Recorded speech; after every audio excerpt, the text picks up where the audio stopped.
IT 섬의 추장이었던 아투에이라는 사람이 있었는데요. 이 사람은 그 스페인의 침략자들에 의해서 전쟁에서 패한 다음에 화형을 당하게 되었습니다. 근데 그가 죽기 전에 그 스페인의 종군 신부가 이렇게 얘기했습니다. 사후에 천국에 갈 수가 있으니까 세례를 받으라고 얘기했습니다. 그 말을 듣자 그 추장이었던 아투에이가 다음같이 물었습니다. 그렇다면 여기 있는 사람들, 다시 말해서 아무 잘못 없는 나의 아내와 딸들을 죽이고 집을 불태우며 재산을 다 빼앗아간 이 군인들도 천국에 가느냐라고 물었습니다. 그러자 신부는 다음같이 대답합니다. 당연히 이들은 예수님을 믿고 세례를 받았으니 천국에 간다라고 대답을 했습니다. 그 말을 들은 추장은 이렇게 말합니다. 그렇다면 나는 그런 천국 안 가겠습니다. 그것은 천국이 아니라 오히려 이런 군인들이 없는 이 지옥이 바로 천국이 될 것입니다 라고 이야기를 했다고 합니다. 여러분들이 이 이야기를 어떻게 생각하시나요? 저는 이 이야기 가운데 우리가 두 가지를 좀 생각을 해봤으면 좋겠는데요. 먼저 첫 번째는 무자비한 폭행을 했음에도 불구하고, 무자비한 죄를 범했음에도 불구하고 단순히 세례받았기 때문에 천국에 갈 수 있다고 말하는 것은 심각한 착각이라는 것입니다.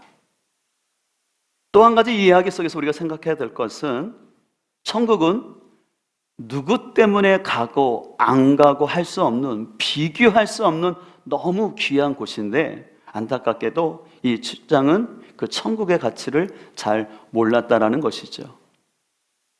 여러분, 이와 같은 차원에서요, 무신론자인 마이클 셔먼이라는 사람은요, 천국의 발명이라는 책에서 다음 같은 얘기를 하면서 천국을 부정합니다.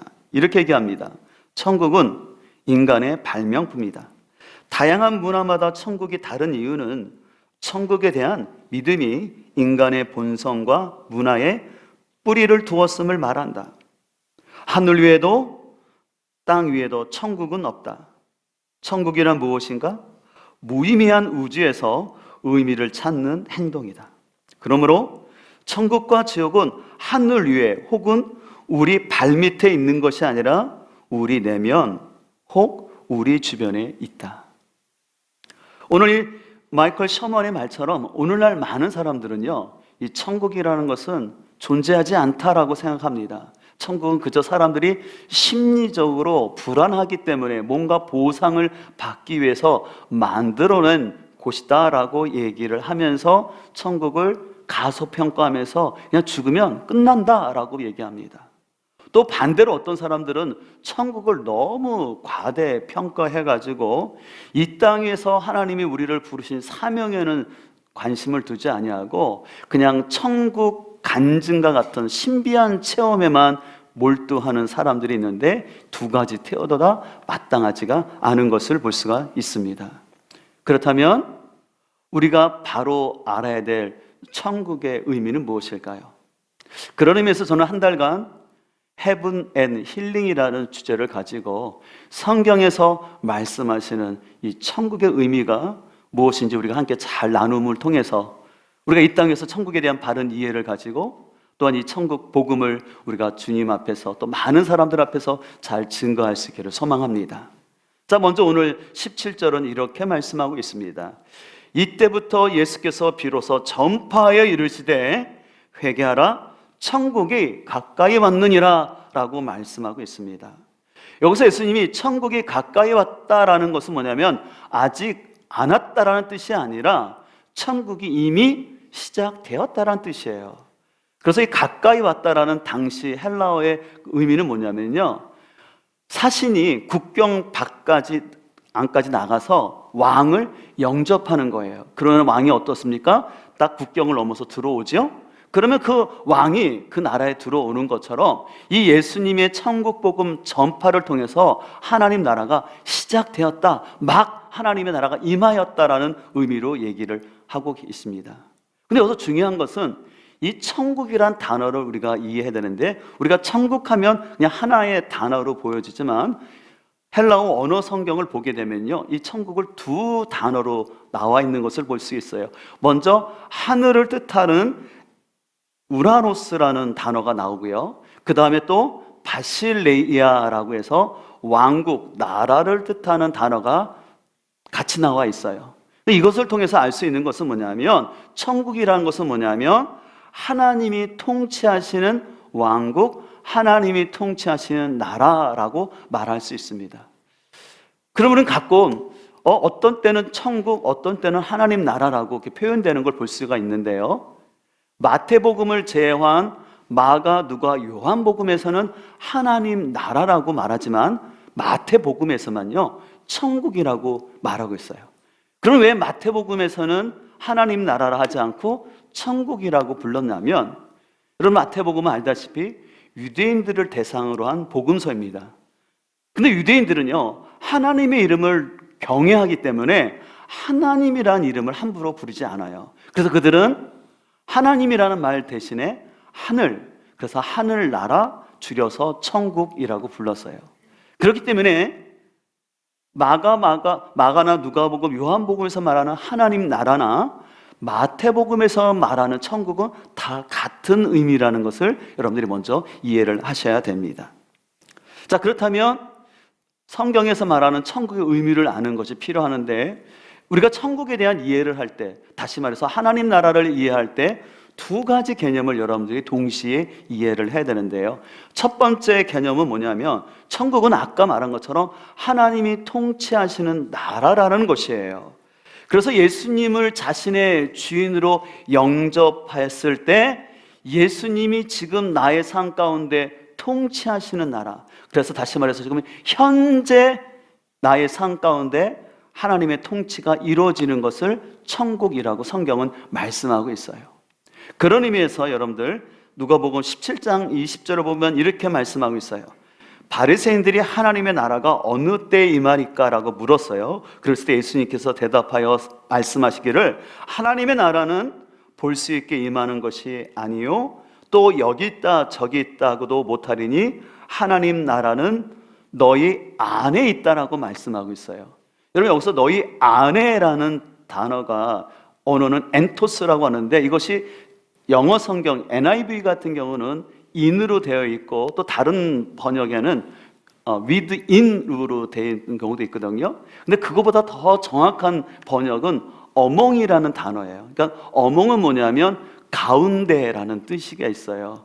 이 among이 더 정확한 것은 왜냐하면, 이 예수님께 지금 질문한 사람들이 바리새인들이잖아요. 이 바리새인들은 예수를 믿는 사람들이에요, 안 믿는 사람들이에요? 안 믿는 사람들이잖아요. 근데 예수님을 안 믿는 사람에게 어떻게 그들의 마음속에 하나님 나라가 임할 수가 없죠. 이 말은 뭐냐면, 이 바리새인들이 예수님을 거부하면서 그들은 하나님 나라가 어떻게 임하냐라고 물었어요. 그래서 주님 말씀하시는 거예요. 하나님 나라는 지금 말하고 있는 나와 너희 가운데 임하였다라고 말씀하시는 거예요. 그래서 이 천국이라는 것은 죽어서만 가는 곳도 아니고, 또 그렇다고 단순히 마음 천국만 이루는 개념이 아니라 현재 이곳에서 예수님을 믿음으로 말미암아 예수님께서 이곳 가운데 나의 삶을 통치하고 다스릴 때 하나님 나라가 임하였다, 천국이 임하였다라고 말씀하는 거예요. 근데 이런 개념과 함께 두 번째 개념도 분명히 알아야 되는데, 그것은 우리가 흔히 말하는 것처럼 장소적 개념의 천국으로서 우리가 죽음을 통해서 가게 되는 미래적인 곳입니다. 자, 그래서 아주 대표적인 말씀이 요한복음 14장 2절에 보면 예수님이 이렇게 말씀하셨어요. 내 아버지 집에 거할 곳이 많도다. 그렇지 않으면 너에게 일렀으리라. 내가 너희를 위하여 거처를 예비하러 가노라라고 말씀하시면서, 예수님은 분명히 아버지 집이라고 말하고 있고 우리를 위해서 거처를 예비하러 가신다라고 예수님께서 말씀하는 것을 볼 수가 있어요. 그래서 지금 말씀하는 이 천국은 장소적 개념의 천국으로서, 이제 우리 예수님이 재림하실 때 우리는 예수님의 재림을 통해서 우리의 몸이 신령한 몸으로 변화되어서 부활의 몸을 입게 돼요. 그래서 그 부활의 몸을 가지고 영원히 하나님 나라에 들어가는데, 그것은 가상적인 공간이 아니라 실제로 존재하는 어떤 장소에 들어가서 하나님과 영원토록 거한다라는 의미가 있다라는 것입니다. 그래서 지금까지 이야기를 다시 한번 정리한다면 우리는 두 종류의 천국을 다 경험하고 알고 있어야 돼요. 그래서 첫 번째는 아까 말씀드린 것처럼 예수님을 인격적으로 영접함으로 구원받음으로 말미암아 지금 이 땅 가운데서 나의 삶 가운데서 하나님의 통치를 받는 그 하나님 나라를 이루는 것도 필요하고, 동시에 우리가 하나님의 이런 통치 가운데 살고 있다가 언젠가 우리 주님께서 이 땅에 오실 때 또 우리가 육체적인 죽음을 통해서 하나님께서, 우리 예수님께서 예비하신 그 거처로 가게 되는 장소적 개념의 천국이 있다는 것을 우리는 같이 이해를 해야 합니다. 자, 그렇다면 여기서 한 가지 여러분 제가 질문을 드릴게요. 만약에 이 땅에서 예수님의 통치를 받지 않고 있는 사람들은 누구의 통치를 받으며 살아갈까요? 가만히 보면 이 땅에 사는 사람들은 돈의 통치를 받으며 사는 거죠. 그렇죠? 돈이 삶의 굉장히 중요한 목표이죠. 아니면 어떤 사람은 자신의 삶에 영향력을 주는 그 사람의 통치를 받고 살아갑니다. 또 어떤 사람은 자기 자신의 통치를 받으며 자기 마음대로 살아가려고 합니다. 여러분, 우리가 한 가지 생각할 것은 우리가 창조주 하나님을 부인하고 죄성이 가득한 이 세상의 가치관과 욕망에 따라 통치를 받는다라는 것은 행복한 삶이 아니라는 것이에요. 우리가 근현대를 통해서, 근현대사를 통해서도 경험했던 것 중에 하나가 공산주의라는 이데올로기가 너무 매력적이었어요. 그 공산주의는 모든 인민이 평등하게 살다라는 거예요. 어떤 계급도 있지 않고 평등하게 산다는 너무나 그럴듯한 이론이었습니다. 사상이었습니다. 그래서 수많은 사람들이 그 공산주의 엘리트들이 넘어갔어요. 근데 그 실상은 공산주의는 하나님을 부정하는 이데올로기 아닙니까? 그래서 오히려 그 공산주의는 서구에서 몰락했지만 아직도 우리와 한 동적인 저 북한 땅에는 그 잘못된 공산주의와 주체 사상의 이라는 이름을 가지고 수많은 백성들을 고통과 가난 가운데 통치하고 살고 있는 그 백성들을 볼 때 같은 하늘 아래 있지만 너무나 안타까운 것을 볼 수가 있습니다. 우리는 이런 이념적인 통치뿐만 아니라요, 개인의 삶 가운데도요, 어떤 사람은 알코올 중독 가운데 사는 사람들이 있어요. 또 어떤 사람은 분노 조절 장애가 있는 그 사람이 만약에 여러분의 배우자라면, 분노 조절 장애가 있는 분이 여러분의 부모님이라면 그 밑에서 통치를 받으며 살아가는 그 자녀는 절대 행복한 삶이 아닐 것이라는 것이죠. 바로 그런 곳이야말로 지옥이라고 말할 수 있지 않겠습니까? 그러나 안타깝게도 오늘날 계속적인 세상의 문화들은 하나님을 자꾸 부인하고 어떤 것도 믿지 않고 구속되지 않고 그냥 자유롭게 자기 마음대로 사는 것이 행복이라는 거짓 메시지를 자꾸 얘기하고 있습니다. 그래서 이렇게 예수님의 통치를 받지 않는 사람들은요, 결국 우리 눈에 보이지는 않지만 그 사단의 통치 가운데에서 그 사단이 주고 있는 어떤 권력과 이론, 어떤 물질의 그 통치 속에서 우리는 고통하면서 아둥바둥 살아가다가 육체적 죽음을 맞이하게 되면 그 사람에게는 더 이상 기회가 없이 영원한 형벌 가운데 거할 수밖에 없다라는 것을 성경은 말씀하고 있습니다. 그러다 보니까 사단은요, 오늘날 우리에게 천국과 지옥 같은 것을 얘기하지 않도록 합니다. 오히려 그럴듯한 이론을 가지고 아까도 얘기했던 그 마이클이라는 그 사람의 얘기처럼 천국은 사람들이 발명한 것이다 라는 식으로 얘기를 하면서 천국은 존재하지 않고 있다. 오히려 천국이라는 그런 단어들은 그냥 교회가 사람들을 전도하려고, 사람들을 심리적 압박을 가해서 사람들을 전도하려고 만들어낸 종교적 언어라고 그들은 폄하를 합니다. 심지어는 교회를 다니는 사람들 가운데도 아까 말씀드렸던 그런 장소적 개념의 천국 같은 것들을 그냥 부인하고 그냥 심령 천국만, 내 마음의 천국만 이루면 된다라고 얘기하고, 그래서 교회에서 이런 천국이나 이런 지옥에 대한 메시지를 하면 좀 세련되지 못한 그런 설교로 생각하고 오히려 자기 개발을 하거나 아니면 더 이 땅을 지혜롭게 살아가는 그런 쪽의 메시지를 선호하고 있는 것이 오늘 현대의 모습인 것을 볼 수가 있습니다. 근데 참 재미있는 것은요, 이렇게 천국과 지옥을 부인하는 사람들도요, 당신 계속해서 그렇게 산다면 지옥을 갑니다라고 말하면 굉장히 화를 내죠. 예, 천국과 지옥을 안 믿으면서도 지옥 간다라는 말은 굉장히 불쾌하게 생각합니다. 여러분 기억하십시오. 우리 예수님은 사랑의 예수님이신데 그 사랑의 예수님이 여러 곳에서 천국과 지옥에 대해서 분명하게 말씀을 하셨어요. 그 대표적인 말씀이 마태복음 23장 3절을 보면, 뱀들아, 독사의 새끼들아, 너희가 어떻게 지옥의 판결을 피하겠느냐라고 말씀을 하셨고요. 또 마가복음 9장 47절에서는 만일 내 눈이 너를 범죄하게 하거든 빼버리라. 한 눈으로 하나님의 나라에 들어가는 것이 두 눈을 가지고 지옥에 던져지는 것보다 낫다. 지옥이 얼마나 고통스러운지 예수님은 오히려 너희 한 눈이 빠질지라도 천국에 가는 것이 낫지, 두 눈을 가지고 지옥에 들어가지 말라라고 말씀합니다. 또 누가복음 12장 5절로 말합니다. 마땅히 두려워할 자를 내가 너희에게 보이리니 곧 죽인 후에 또한 지옥에 던져 넣는 권세 있는 그를 두려워하라. 내가 참으로 너희에게 이르노니 그를 두려워라 하라고 말씀하고 있습니다. 오늘 예수님은 가상적이고 종교적 개념에서 천국과 지옥을 말씀하시는 것이 아니라 구체적인 곳으로 말씀하셨어요.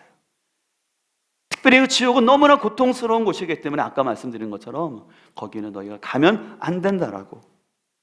그래서 예수님께서 우리 모두가 구원을 얻고 하나님의 백성이 되도록 하기 위해서 예수님께서 이 땅에 오셔서 첫 번째로 외치셨던 말씀이 회개하라, 천국이 임하였다라고 말씀을 하셨습니다. 그래서 예수님의 사역의 시작과 끝은 바로 이 천국 복음을 전파하고 가르치는 사역이었어요. 그래서 마가복음 1장 38절에도 이렇게 말씀하고 있습니다. 이르시되 우리가 다른 가까운 마을들로 가자. 거기서도 전도하려니 내가 이를 위하여 왔노라고 말씀하셨어요.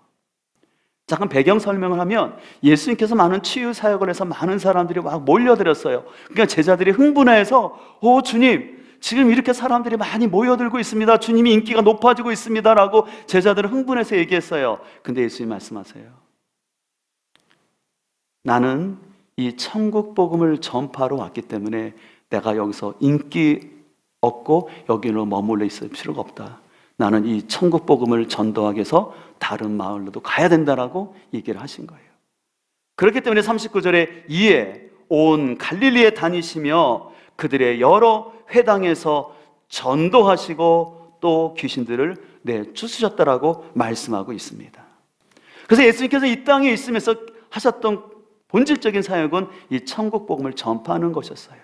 그리고 우리 예수님께서 이제 승천하시면서 마지막 제자들에게 남기신 말씀도 이 천국 복음을 증거하라는 사명이었습니다. 그래서 사도행전 1장 8절은 이렇게 말씀하고 있습니다. 오직 성령이 너희에게 임하시면 너희가 권능을 받고 예루살렘과 온 유대와 사마리아와 땅끝까지 이르러 내 증인이 되라라고 예수님이 말씀하셨어요. 그래서 예수님께서는 제자들에게 너희들도 너희가 경험했던, 내가 가르침 받았던 그 말씀을 증거하라고 말씀을 하시는 거죠.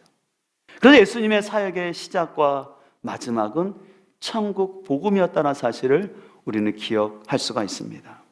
여러분, 그런 의미에서 이제 그 제자들을 통해서 오순절날 성령이 임하고 교회가 시작되었는데, 그럼 이 땅에 교회가 존재하는 목적도 뭐냐면 복음을 전파하여서 하나님의 통치가 각 사람 가운데 임하게 하고, 그러면서 그들이 사명을 따라 사는 가운데 궁극적으로 영원한 천국에 가도록 하기 위해서 교회가 존재한다는 사실을 기억을 해야 됩니다.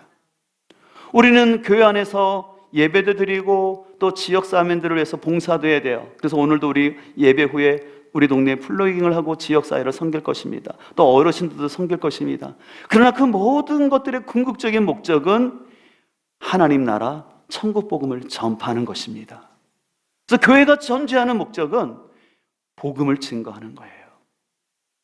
근데 오늘날 사단은요, 교회가 복음을 증거하는 것들을 잘 감당하지 못하도록 자꾸 우리에게 거짓 메시지를 심어줍니다. 그래서 교회가 전도를 강조하면, 그래서 교회가 천국과 지옥에 대한 얘기를 하면 아까 말한 것처럼 그거는 좀 세련되지 못하고 오늘날 시대에는 그런 메시지가 지혜롭지 않다라고 자꾸 사람들에게 얘기를 하게 합니다. 또 우리처럼 이렇게 한 달 동안 전도에 대해서 막 강조하고 전도하자고 하면은 자꾸 부정적인 생각들을 집어넣어서 그 목사님이 욕심이 많아서 교회를 성장시키려고 자꾸 전도를 강조한다라는 참 안타까운 말을 하는 사람들이 있어요. 저는 그런 말을 들을 때 참 그분들은 왜 이렇게 마음이 왜곡됐을까?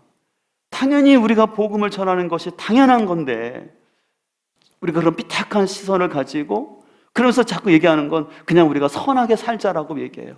내가 그냥 도덕적으로 바르고 윤리적으로 착하게 살면 그게 하나님 나라가 임하는 것이지 그렇게 과거처럼 뭐 전도할 필요가 없다라는 식으로, 그래서 아까 말한 것처럼 자꾸 전도를 강조하면은 오늘날 시대는 그렇게 교회 성장을 강조하는 시대가 아니라 자꾸 내실을 기해야 된다라고 얘기하는데 우리 그런 말들을 우리는 잘 분별할 필요가 있는 것 같습니다. 그렇다면 우리는 어떻게 천국 복음을 전파해야 될까요? 오늘 예수님께서 이렇게 말씀하고 있습니다. 오늘 본문 18절 말씀을 보겠습니다.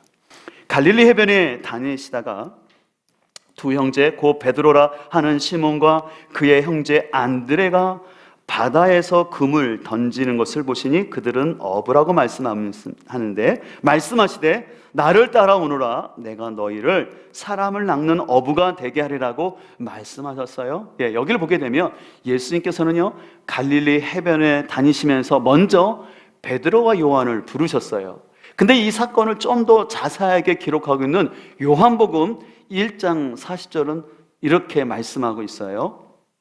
요한의 말을 듣고, 여기서 요한은 침례 요한입니다. 침례 요한의 말을 듣고 예수님을 따르는 두 사람 중에 하나는 시몬 베드로의 형제 안드레라고 말합니다. 그래서 그가 먼저 자기 형제 시몬을 찾아가 말하되 우리가 메시아를 만났다 하고, 메시아는 번역하면 그리스도라는 뜻인데 데리고 예수께 왔다라는 것이에요. 여러분 보세요. 먼저 베드로의 동생이었던 안드레가 예수님을 만났어요. 그리고 그 안드레는 자기의 형인 베드로에게 우리가 메시아를 만났다라고 하면서 그 형을 데리고 예수님께로 오게 했다고 말씀하고 있어요.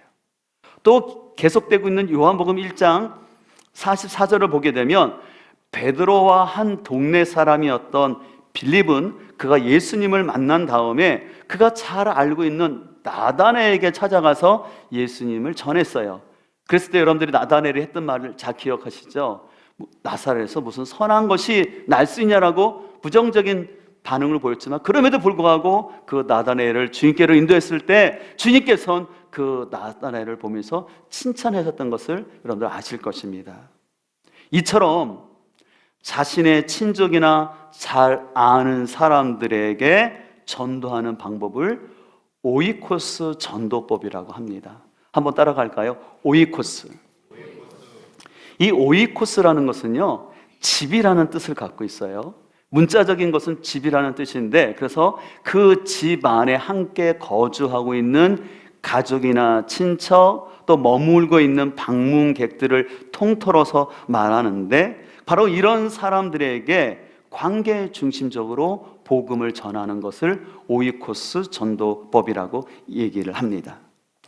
그래서 여러분들 우리 교회에서는 이 관계 중심 오이코스 전도에 대해서 늘 말씀을 드렸지만 다시 한번 이 시간에 여러분들에게 좀 더 쉽게 설명을 드린다면, 여러분들 여기 안에 브로셔 하나 드렸죠? 그 안쪽에 보면 이 오이코스 전도의 설명을 해놨어요. 그러면 이제 전략이죠. 어떻게 우리가 전도를 하느냐? 우리 오이코스 전도는 흔히 말하는 333 전략이에요. 333은 뭐냐면 내가 전도 대상자 3명을 먼저 작정하는 거예요. 자, 그 다음에 3명을 작정한 다음에 하루에 3번 그 사람을 위해서 기도하는 거죠. 그럼 어느 때 기도할 수 있을까요? 하루.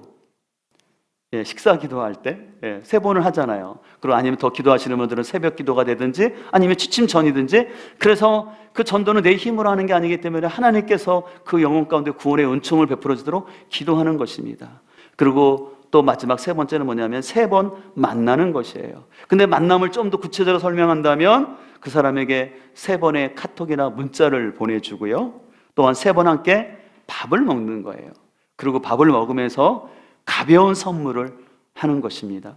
근데 여기서 중요한 것은 선물을 할 때 선물이 선물돼야지 뇌물이 되면 안 되겠죠. 뇌물 되면 사람 부담스럽잖아요. 그래서 그 사람에게 부담 없이 받을 수 있는 가벼운, 그러나 내 마음이 담긴 선물을 하는 것입니다. 그렇게 해서 3번을 만난 다음에 이제 초청하는 거죠. 그래서 우리 교회에서 7월 2일 날 새세명 초청장치가 있는데 오라고 초청장을 주는 것입니다. 그리고 마지막은 뭐로 되어 있어요? 열매는 누가 맺게 하신다고요? 하나님께서 맺게 하신다는 거예요. 그래서 이 전도의 열매는 하나님께서 맡게 하셔요. 그러나 우리가 해야 될 것은 우리가 해야 되는 것이죠. 우리가 해야 될 것은 아까 말한 것처럼 3가지예요. 내가 전도 대상자를 작정하고 그를 위해서 하루에 3번씩 기도하고 3번 만나는 것은 내가 해야 될 거예요. 거기까지 최선을 다한 다음에 그 결과를 하나님께 맡기는 것입니다.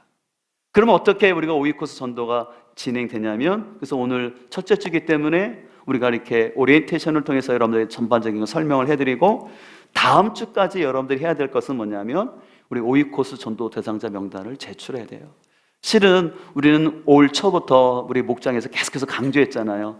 여러분들 주위 속에서 관계 가운데 맺고 있는 사람 중에서 전도 대상자의 오이코스 명단을 계속해서 제출하라고 얘기하지 않았습니까? 함께 기도했죠. 그래서 여러분들 했던 그 명단을 다음 주에 여러분들이 명단을 제출하셔야 돼요.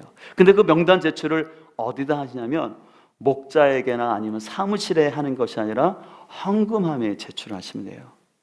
왜 헌금함에 넣으라고 했을까요? 거기는 저자의 의도가 있죠.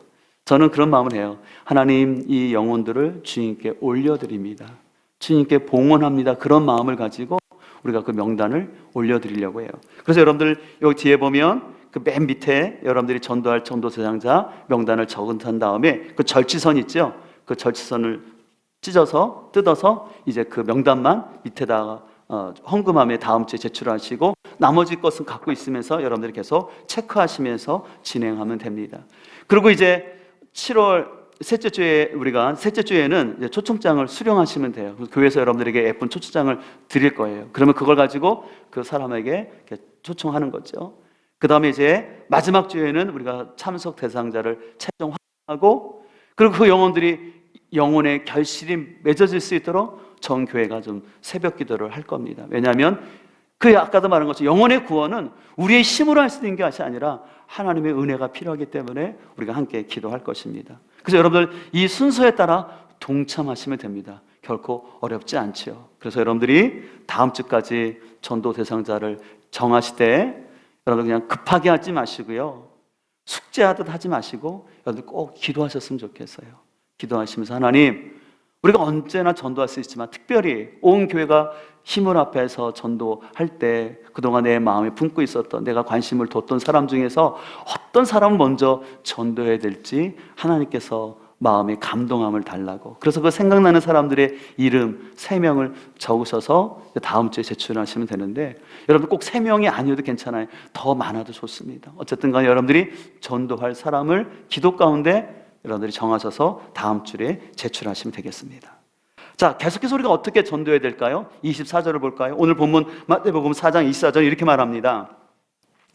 그의 소문이 온 수리아에 퍼진지라 사람들이 모든 앓는 자, 곧 각종 병에 걸려서 고통당하는 자, 귀신 들린 자, 간질하는 자, 중풍병자들을 데려오니 그들을 고치셨다라고 말씀하고 있어요. 여기 데려왔다라는 단어는요, 인도하다, 공격하다라는 뜻으로서 적극적으로 사람들을 찾아가고 그들을 인도하는 행동들을 묘사하는 말씀입니다. 그래서요, 여러분 예수님께서도요, 제자들을 파송하시면서 12제자들을 보내시면서 전도하라고 명령하셨어요. 그래서 누가복음 9장을 보게 되면요, 예수께서 12제자들을 불러 모으사 모든 귀신을 제어하며 병을 고치는 능력과 권위를 주시고 하나님 나라를 전파하며 앉는 자를 고치게 하려고 보내셨어요. 그러니까 예수님도 그 12제자들을 보내셨어요. 12제자뿐만 아니라 나중에는 70인의 전도자들을 구성해서 둘씩 짝지어서 그들을 보내면서 너희들은 계속해서 복음을 전하라고 말씀을 하셨어요. 근데 주님께서는 그 제자들에게 전도할 수 있는 귀신을 내어쫓는 권능을 주실 뿐만 아니라 동시에 이런 말씀도 하셨어요. 너희가 복음을 전할 때 그 복음을 순순히 받아들이지 않는 사람이 있을 텐데 그렇다고 낙심하지 말고 너희는 계속해서 복음을 찾아가 전하라고 말씀하셨어요. 그래서 누가복음 9장 5절은 이렇게 말합니다. 누구든지 너희를 용접하지 아니하거든 그 성에서 떠날 때 너희 발에서 먼지를 떨어버려 그들에게 증거를 삼으라고 말씀하셨어요. 이것은 뭐냐면 너희들은 해야 될 일만 하세요. 복음을 전거했을 때 그들이 영접하면 그들과 머물지만 그들이 너희의 말을 듣지 않는 것은 내 말을 듣지 않는 거기 때문에 낙심하지 말고 너희는 그곳에서 나와서 너희의 책임을 다했으니 다른 마을과 성으로 가서 너희는 계속해서 복음을 전하라고 예수님은 구체적으로 말씀하셨습니다. 실제로 오늘 예수님의 말씀처럼 우리가 어떤 지인들을 찾아가거나 우리가 노방에서 전도를 하다 보면요, 부정적인 반응을 만날 때가 많이 있습니다.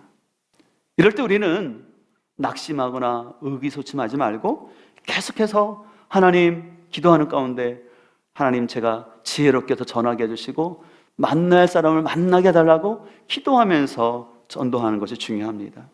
실제로 우리가 여러분들 가까운 사람들을 전도하다 보면은 내가 한두 번 전했다고 사람들이 아 그래 나 기다리고 있었어 그런 사람은 없어요.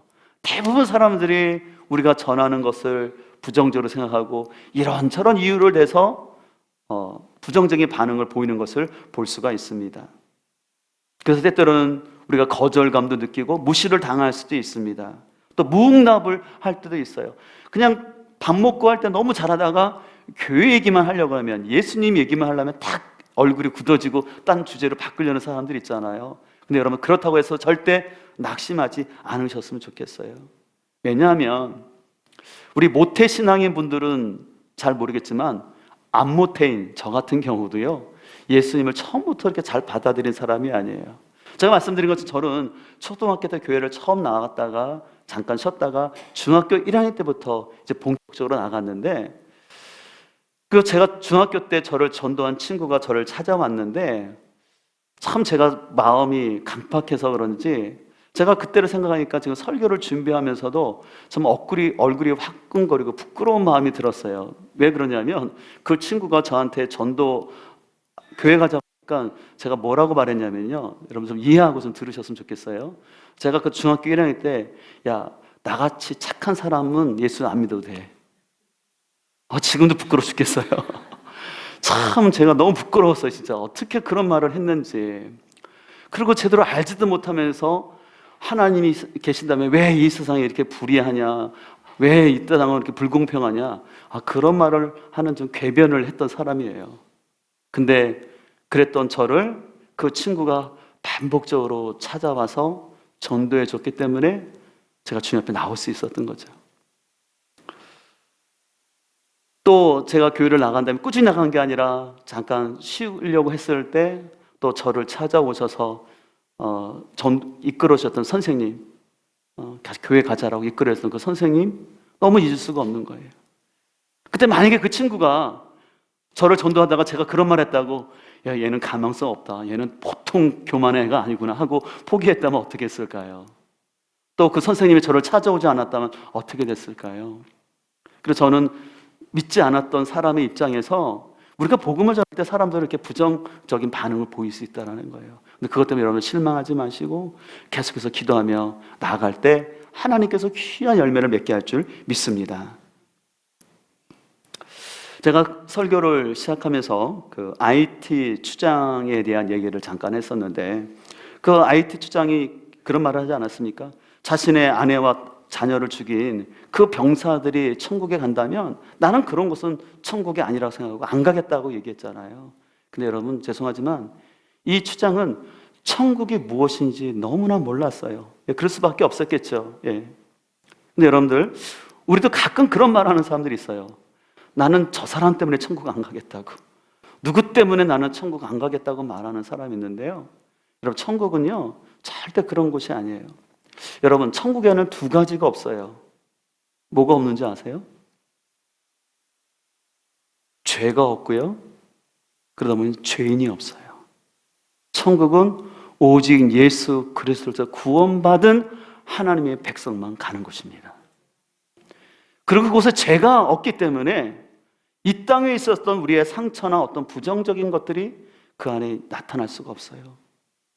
우리는 구체적으로 어떻게 될지 모르지만 분명히 성경에서 말씀하고 있는 것은 우리 주님이 재림하실 때 우리는 신령한 부활의 몸을 갖게 돼요.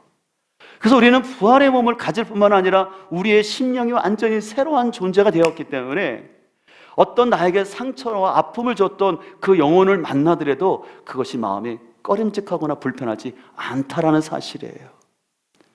우리는 이 땅에 있어 연약한 육체를 가지고 있기 때문에 때로는 믿는 사람들 간에도 편하지 않고 불편한 사람이 있는 게 어쩔 수밖에 없는 우리 현실이에요. 그러나 우리 주님이 재림하셔서 우리가 신령한 부활의 몸을 갖게 될 때는 누구를 미워하지도 누구를 싫어하지도 않고 내 마음에 상처도 없이 모든 영혼을 만날 수 있다는 그 사실을 소망하길 바랍니다. 또 중요한 것은 그래서 이 천국을 나 혼자 가서는 안 된다는 거예요. 여러분들이 참 좋은 천국을 안다면 나 혼자 가는 것이 아니라 나의 가족, 다른 지인들에게도 이 복음을 전하여서 우리는 함께 가야 할 줄 믿습니다. 제가 오늘 칼럼 제목을 일상에서라는 칼럼을 좀 적었는데요. 지난 화요일에 한 선교단체의 후원이 있어서 서울에 있는 종합병원에 가서 대학병원에 가서 종합검진을 받았어요. 그리고 종합검진을 받고 내려오는 길에 그 남대문 시장을 들렸어요. 제가 35년을 서울 살았지만 서울에 참 사람이 많은 것 같아요. 근데 특별히 제가 돌아오는 길에 KT에 있어서 그런 생각을 했는데 그 병원에도 사람들이 진짜 많더라고요. 근데 그 병원에 간 사람들이 그 육체의 몸을 건강하게 하고자 아마 저처럼 지방에 있는 사람들도 거기 온 사람들이 있을 거예요. 그래서 종합검진도 받고 여러 가지 비싼 치료를 받으면서 그 육체의 생명을 건강하게 하려고 하는 것을 봤어요. 또 시장에서는 많은 사람들이 자신의 육체를 잘 겉을 꾸미기 위해서 좋은 옷을 또 가방을 구입하려고 와 분주히 다니는 모습을 봤어요. 근데 한편으로 가만히 생각해 보면 그 육체의 생명을 위해서 돈을 지불하고 다 애쓰고 있는데 만약에 그 육체의 생명 가운데 영혼이 없다면, 하나님이 주신 생명이 없다면 죄송하지만 그 육체는 죽음과 함께 하나님의 큰 형벌을 받을 수밖에 없다는 것입니다. 여러분 죄송하지만 여러분의 배우자가 주님을 영접하지 않아서 그 안에 생명이 없다면 그 영혼은 영적으로 죽어있는 존재예요. 그래서 어떻게 보면 여러분들 죽어있는 시체와 밥을 먹는 거예요. 함께 이불자리를 하는 거예요. 거북하게 들릴지 모르지만 그것이 성경의 가르침입니다. 거듭나지 않으면 그 영혼은 죽어있고 이 땅에 생명이 있는 동안 주님을 알지 못한다면 그 영혼은 영원한 형벌 속에 들어갈 수밖에 없다는 사실을 우리가 꼭 기억했으면 좋겠습니다. 그래서 우리가 진정으로 복음을 깊이 알게 된다면요, 사람들을 볼 때 나보다 더 공부를 잘하고 나보다 더 좋은 집에 살고 나보다 사회적 직분이 높다고 해서 결코 부럽지가 않아요. 진짜 그 안에 예수 그리스도의 생명이 있다면요, 내가 알고 있는 사람이 예수 그리스도의 복음이 없는 것 때문에 안타까움이 들 수 있는 저와 여러분 되기를 간절히 소망합니다. 그 사람들이 외적인 조건 가지고 내가 기죽는 사람이 아니라 그 안에 복음이 없으면 그 사람은 죽어있는 시체와 같던 영적인 시체라는 그 마음이 저와 여러분 가득하여서 많은 사람을 볼 때 그 사람들이 입고 있는 옷이나 그 사람들 외모 때문에 평가하는 것이 아니라 그 안에 예수 그리스도의 생명이 있는지를 바라볼 수 있는 그 은혜가 있기를 소망합니다. 저는 그런 의미에서 우리 제자 훈련반에게 같이 그런 얘기를 나눴는데, 여러분 혹시 장기하 씨라는 가수 아시나요? 그분이 참 노래를 독특하게 잘 부르는데, 제가 그 노래 중에 참 재미있는 노래가 있어요. 부럽지가 않아라는 그 노래가 있는데, 저는 이 부럽지가 않다가 영적으로 해석되는 거예요. 여러분들, 예수 믿는 사람은요, 나보다 공부 잘하는 사람이 있어도 부럽지가 않아요. 이럴 때 아멘 하시면 좋을 것 같은데, 진짜 내 안에 예수 그리스도의 생명이 있으면요, 나보다 넓은 집, 좋은 차 산다고 부럽지가 않아요. 진짜 오히려 불쌍한 마음 드는 거예요. 내가 교만해서 부럽지가 않은 것이 아니라, 저 영혼도 주님 믿는다면 나보다 주님 더 잘 믿을 텐데, 저 사람도 구원받는다면 하나님 나라를 위해서 귀하게 쓰임받을 텐데 라는 그 마음이 우리 가운데 있기를 간절히 소망합니다. 그래서 이번 한 주간 동안 우리가 기도하면서 여러분의 가족과 지인 가운데 꼭 구원받아서 이 참 좋은 천국을 함께 갈 수 있도록 우리 기도하고, 우리의 시간을 내고, 함께 밥을 사고 작은 선물을 나눈 우리 작은 헌신을 통해서, 수고를 통해서 그 한 영혼이 구원받는다면 하늘에서 우리의 상급뿐만 아니라 그것이 참된 우리의 기쁨이 될 줄 믿습니다. 교회가 존재하는 목적은 교회를 단순히 크게 짓고 사람들을 많이 그냥 단순히 모이는데 초점이 아니라 복음을 전하기 위해서 교회가 존재하는 줄 믿습니다. 나만 참 좋은 천국 가지 말고 이 천국을 우리 함께 갈 수 있는 우리 공동체가 되기를 주님의 이름으로 축복합니다.